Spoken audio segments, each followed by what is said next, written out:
সৌদিতে নতুন গেলে যে তিনটি শব্দ না জানলে নয়।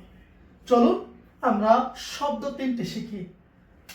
সর্বপ্রথম যে শব্দটি শেখা অত্যন্ত জরুরি সে শব্দটি হলো তাহাল।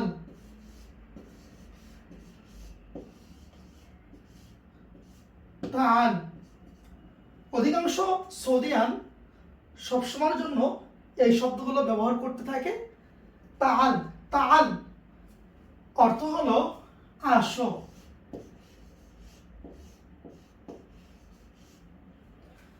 আপনি যে সৌদির আন্ডারে বা আপনার যে কফিলের আন্ডারে আপনি কাজ করতেছেন, সেই কফিল যদি আপনাকে বলে আসো, তখন সে আরবিতে বলবে তাআল তাআল তাআল। আপনার নাম যদি হয় আব্দুল্লাহ, সে বলবে তাআল আব্দুল্লাহ, তাআল এ আব্দুল্লাহ, অর্থ হলো আসো। তো আপনি সৌদিতে নতুন গেলে তাআল শব্দটা আপনার জানা অত্যন্ত গুরুত্বপূর্ণ। দ্বিতীয় যে শব্দটি জানা আরো বেশি গুরুত্বপূর্ণ সেই শব্দটি হলো রুহ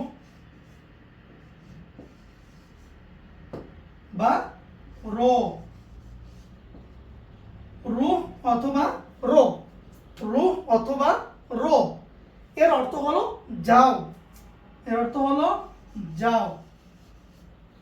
তো আপনি আপনার কফিলের কাছে গিয়েছেন, এমন অবস্থায় আপনার কফিল বলল রুহ ইয়া আব্দুল্লাহ, রুহ ইয়া আব্দুল্লাহ, ইয়া আব্দুল্লাহ রো, ইয়া আব্দুল্লাহ রো। এর অর্থ হলো হে আব্দুল্লাহ তুমি যাও, হে আব্দুল্লাহ তুমি যাও। তৃতীয় যে শব্দটি আরো বেশি গুরুত্বপূর্ণ সে শব্দটা হলো আকাল। সরা কয়াকা ল, আকাল। আকাল অর্থ হলো খাওয়া, আকাল অর্থ হলো খাওয়া।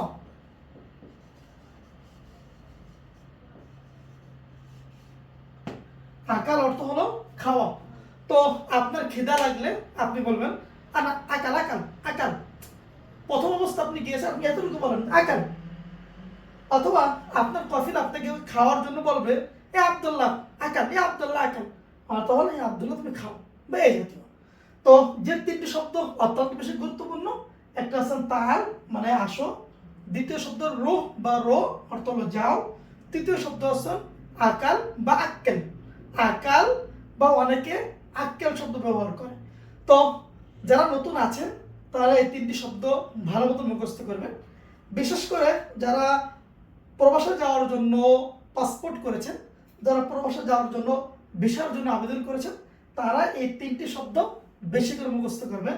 প্রথম হলো তাল, দুই নম্বর শব্দ হচ্ছে রুহ বা রো, তিন নম্বর শব্দ হলো আকাল বা আক্কেল।